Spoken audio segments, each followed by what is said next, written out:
that he need help. I did the beginning of the year after I had a little while after I had my son decided to go see a therapist in North at Rutgers. But now because of the whole virus, it's like virtual where we speak over the phone, and I don't think that it's very effective. And I do suffer from depression and anxiety and stuff because I've been through this with my daughter's father. Like Right. literally, I've been like windows busting out of my apartment, holes in the wall, doors broken. I had a black eye. I dealt with that, and I'm about to be 30. Like, so it's like I'm And you still don't young, and I have deserve to that. deal with that. And You you do not deserve that. That is not anything that you have to put up with, and there's no excuse for it. I don't care what he grew up experiencing. He should not be putting his hands on you. but It's not yeah, acceptable. It never will be. He has to get help for himself, and you need to make sure you're there for your children. understood. Well, So, thank you. whatever it is that you need to do, Angel, we want to make sure that we're here to support you as well. So, we're going to get your information. But I just want to encourage you because, you're alive now, but who knows? And that's not something that you want your kids to know about. That's not a cycle that you want them to repeat. If you have daughters, that's not something that you would ever want to happen to them. So, it shouldn't happen to you. Yeah, I listen to you guys every morning on my way to work, and I have the app on my phone. That's what I was listening to this morning while I'm here at work, and I also watch the marriage boot camp. So I was listening to Dr. Ish say, to the guys, your daughter will live the life you give your wife. And I'm just saying, I have 3 girls, and Yeah. it will hurt my heart to, have to deal with my daughters coming home because they've been beat by a man, or my son telling me, "Ma, I hit this woman," or their woman telling me that my son hit them. Like Right. Be I strong don't for want your to have to kids, do man. You it. do not want that. Trust me. All right. Thank you, Mama. All right. We're going to get Thank your you. information, so just hold on, okay? Hold on the line, okay? Ask Yee, 800-585-1051 if you need relationship advice or any type of advice. Hit Yee now. It's the Breakfast Club. Good morning.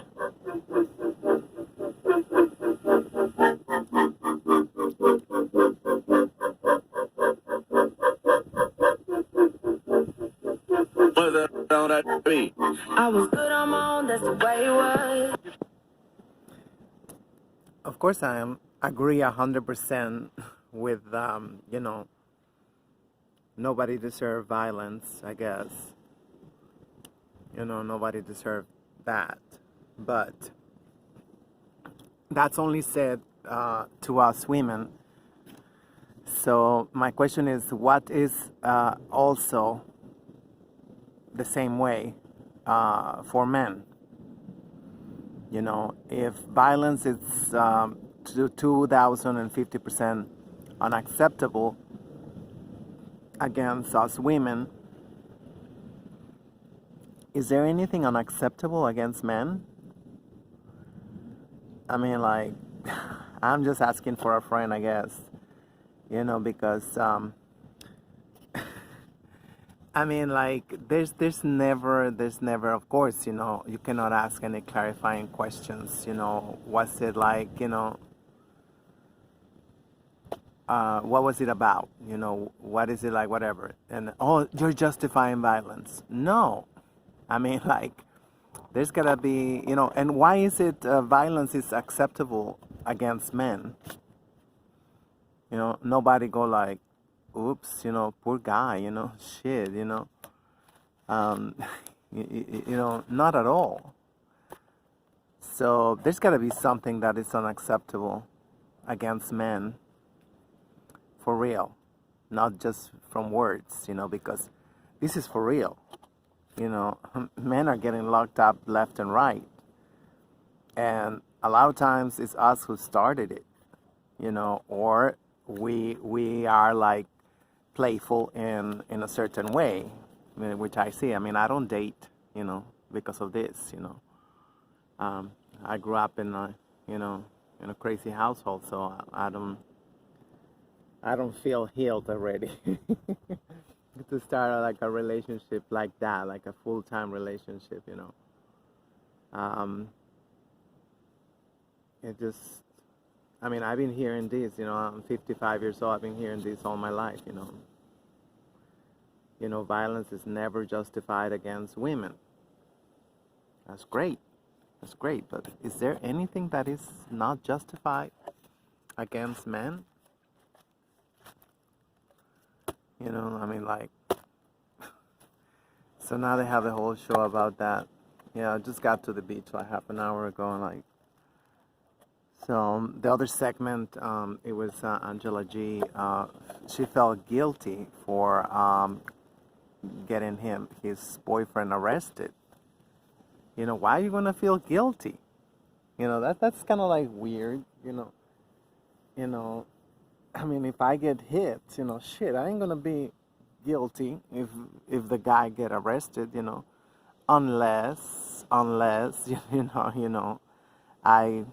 I don't know the word in English, unless I like started calling him, whatever, all kinds of faggots, and you ain't shit, and you piece of shit, you like, this and that, and you see his veins are popping, and if I go like, continue, and a lot of times, they tell us, stop, this shit's gonna get really, and we go like, really, I want to see that, you piece of whatever shit, useless son of a bitch, you don't do nothing around here, and you're like this and that, and a lot of times, like we thrive for those kind of moments, like we're at the height, and it's just like, oh really, bring it, I want to see that. I'm like,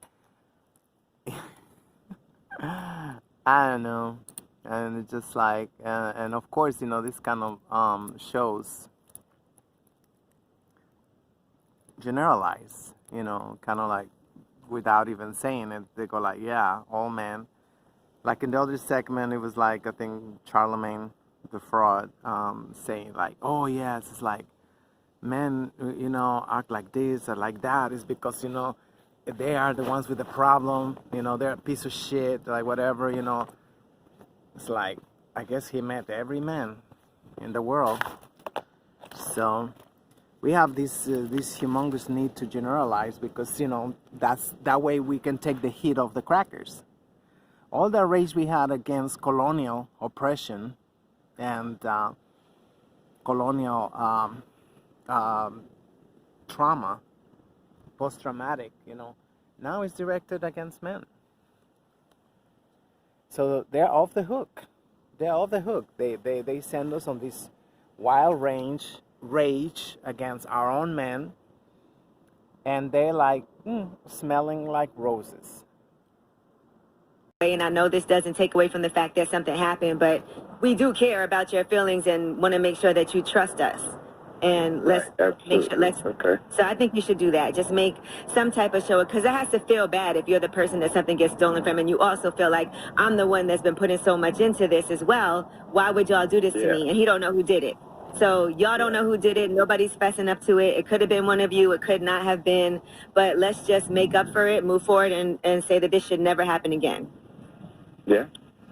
That's easy.